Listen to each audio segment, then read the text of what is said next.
वंदे मातरम। विद्यार्थी भाई और बहनों, आइए हम सब फिर से मिल रहे हैं छठी इकाई में।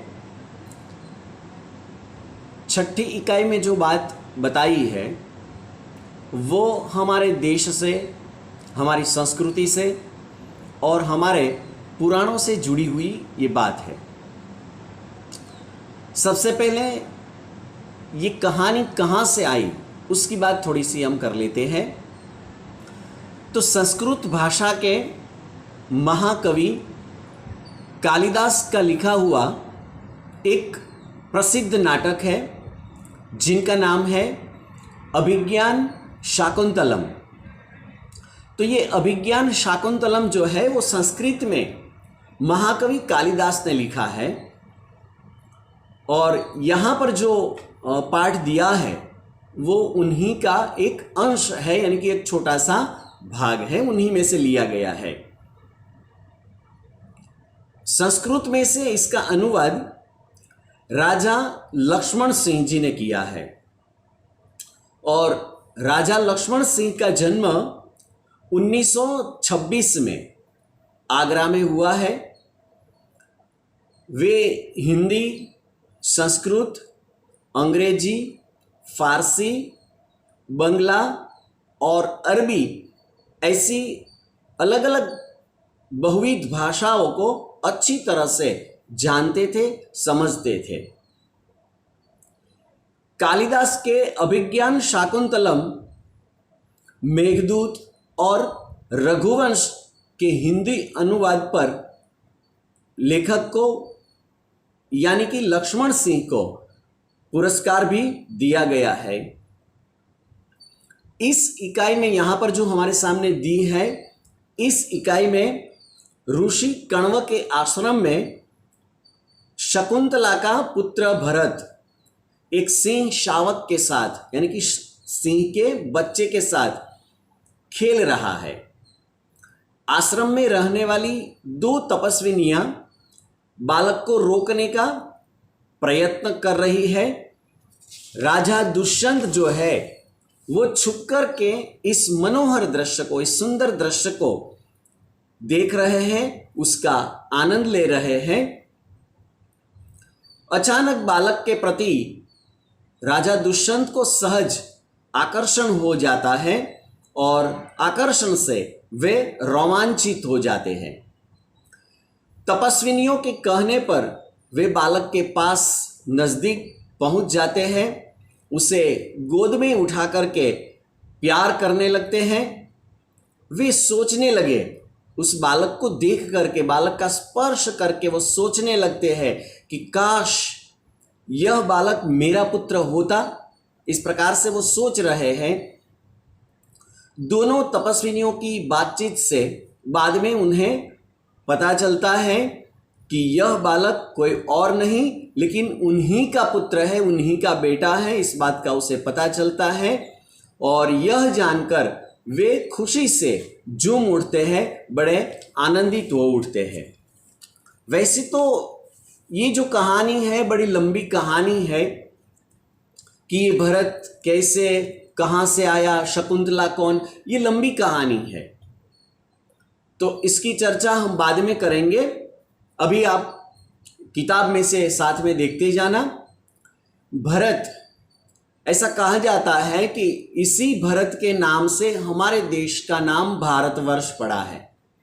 अपने देश का नाम जो भारत है, हमारे देश का नाम जो भारत है, वो इसी भरत के नाम के ऊपर से पड़ा है, ऐसा कहा जाता है। सच क्या गलत क्या ये हम नहीं जानते, लेकिन ये हकीकत है कि ऐसा कहा जाता है और सच भी हो सकता है। ये अगर इस कहानी को, इस इकाई को आप नाटक के रूप में अगर पेश करना चाहते हैं, प्रस्तुत करना चाहते हैं, तो उसके लिए यहाँ पात्रों का परिचय दिया है। बालक है जो भरत है, तपस्विनी दो है, पहली और दूसरी, दो तपस्विनी है और एक राजा है दुष्यंत। उनके बीच में आपस में बातचीत हुई है, ये बात यहाँ पर स्पष्ट की गई है। दृश्य कौन सा है वो बताया गया है कि एक बालक जो है वो सिंह के बच्चे को घसीटते हुए यानी कि जोर लगाकर खींचते हुए वो वहां पर लाता है। और तपस्विनियां जो है, तपस्विनियां यानी कि तप करने वाली स्त्रियां, एक है तो स्त्री, ज्यादा है तो स्त्रियां, तो तप करने वाली जो स्त्रियां हैं वो उस बालक को रोकती हुई आती है, उस बालक को वो रोकती है।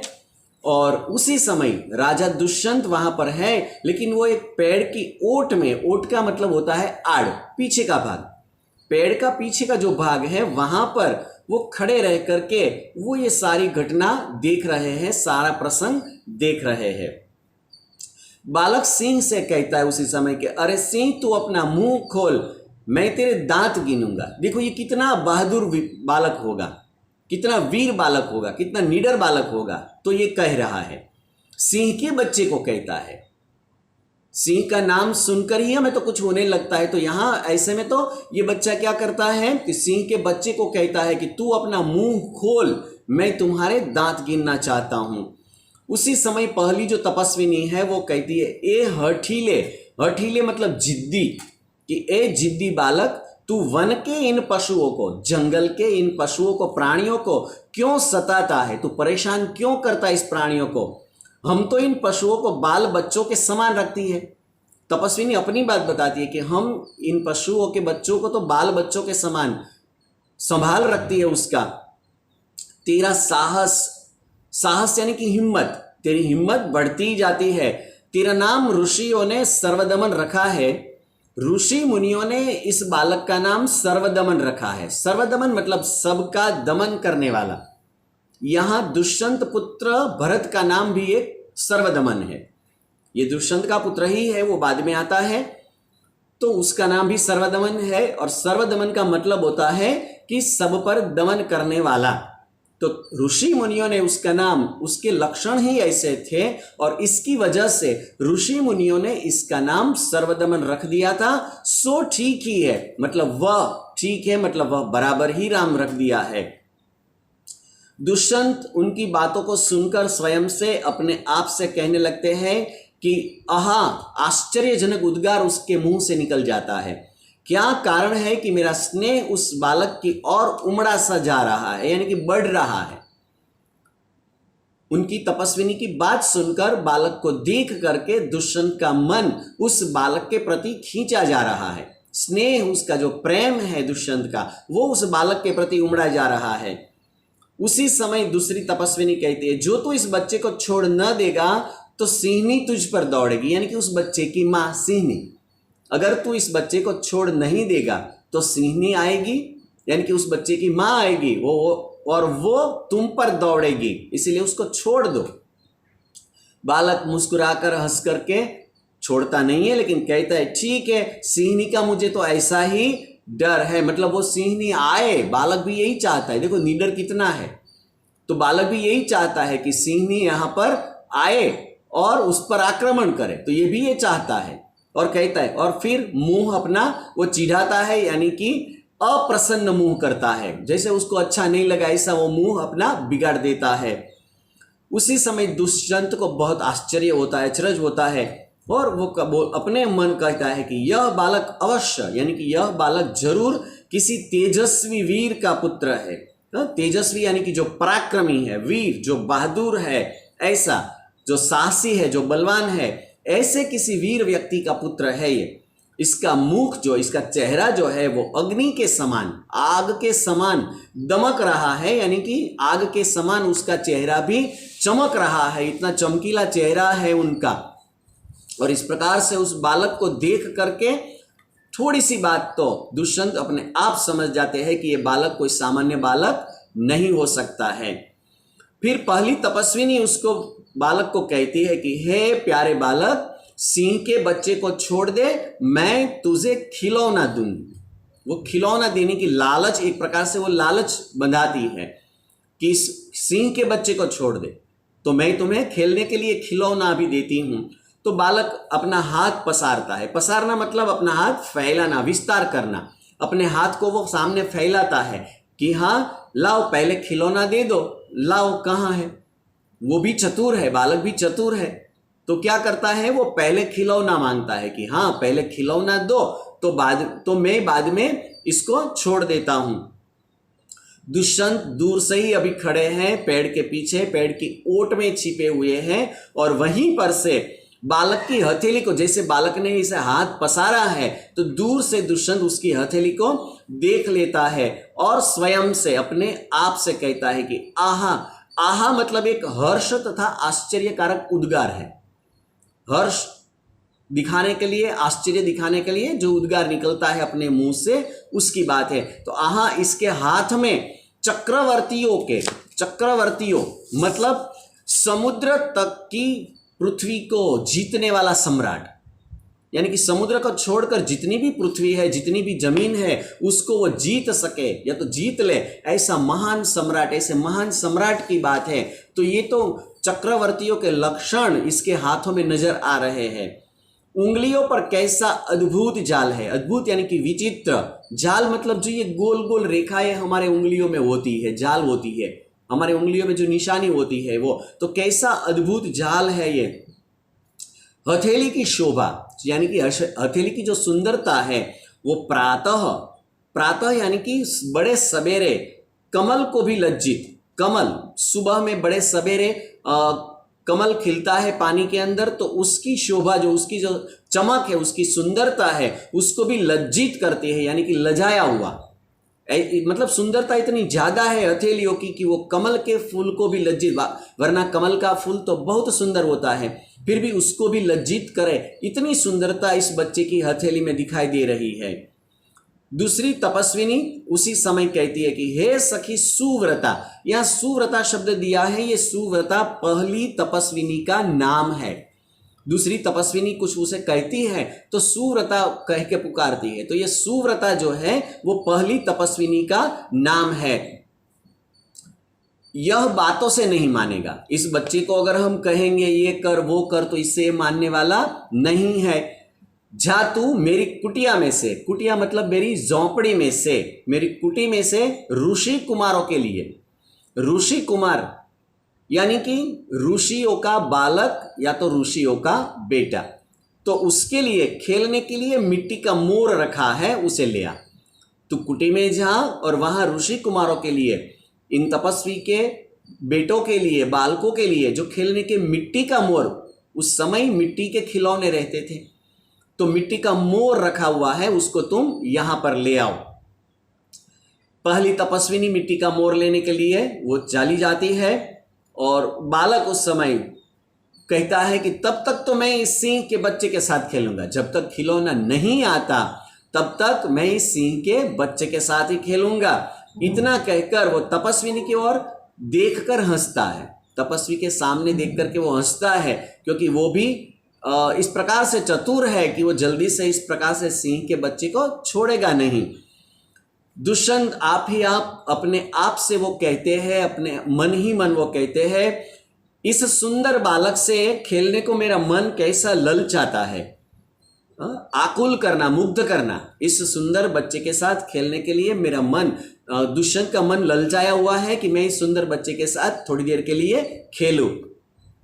फिर आह भर के मतलब एक दीर्घ श्वास भर के, एक लंबी सांस लेकर के वो कहते हैं धन्य है वे मनुष्य, अपने मन ही मन कहते हैं कि धन्य है वे मनुष्य, वे लोग धन्य है जो अपने पुत्रों को यानी कि अपने बेटों को गोद में लेकर के, अपने बेटों को जो गोद में लेते हैं और उनके अंग की, छोटे जो बच्चे होते हैं उनके अंग, उनके शरीर के अंगों की जो धूली होती है, धूली यानी कि जो मिट्टी होती है, बच्चे तो कहीं पर खेलते रहते हैं तो उस समय उसके शरीर के साथ मिट्टी लग जाती है, तो इस मिट्टी से, उसकी धूली से अपनी गोद मैली करते हैं। ऐसे बड़े लोग जो होते हैं कि वो छोटे छोटे बच्चों की शरीर पर लगी हुई मिट्टी से अपनी गोद को मैली करते हैं और पुत्रों के मुख अकारण यानी कि बिना किसी कारण के, बिना किसी वजह के हंसी से खुल जाता है।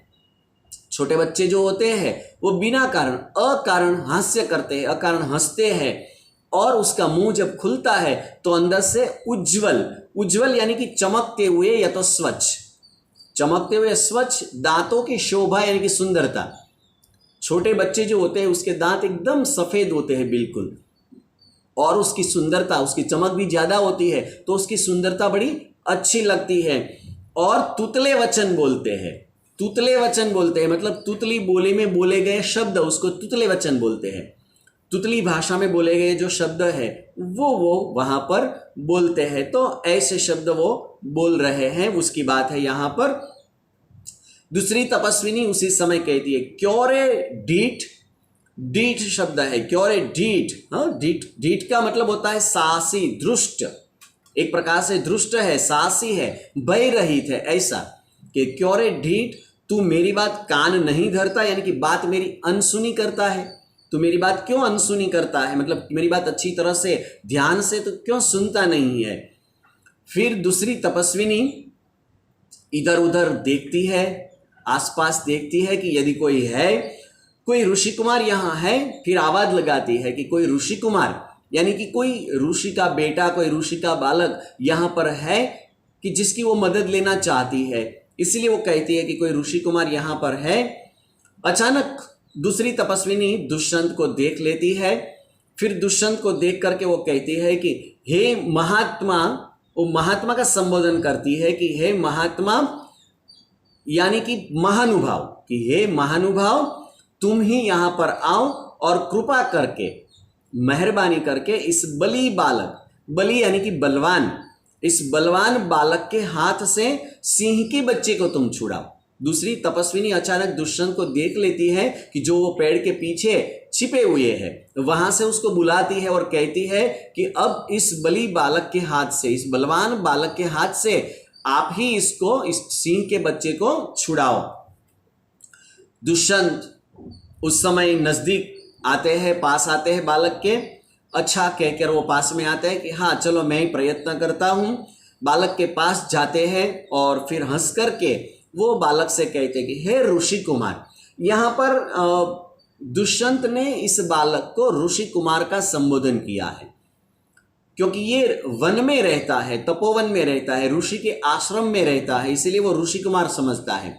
दुष्यंत को पता नहीं है कि ये बालक कौन है, फिर भी वो संबोधन करता है कि हे ऋषि कुमार, कि हे ऋषि के बेटे या ऋषि के बालक, तुमने तपोवन के, तपोवन कि जहां रहते हुए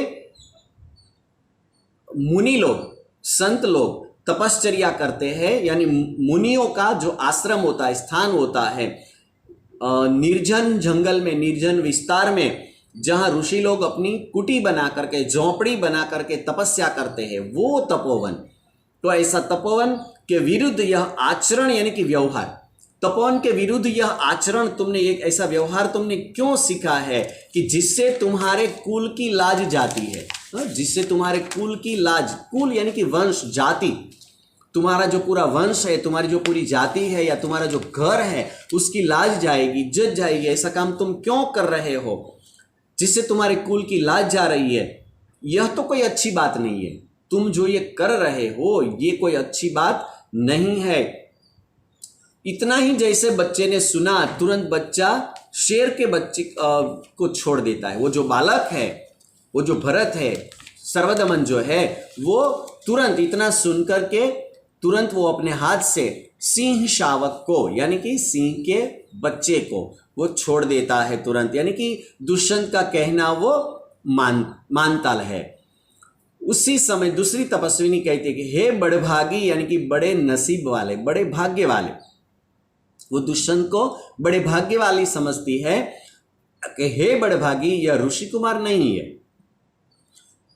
वो स्पष्टता करती है कि यह कोई ऋषि कुमार नहीं है, यह कोई ऋषियों का बेटा नहीं है, या तो कोई ऋषि का बालक नहीं है ये। तो दुष्यंत को यहाँ पर अचरज होता है, आश्चर्य होता है कि ये ऋषि कुमार क्यों नहीं है। तो इसकी स्पष्टता करने के लिए अब दुष्यंत आगे क्या करता है, क्या करेगा, यह देखेंगे हम आने वाले दूसरे भाग में।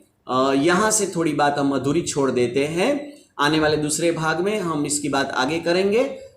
आने वाले दूसरे भाग तक आप सबको अलविदा, वंदे मातरम।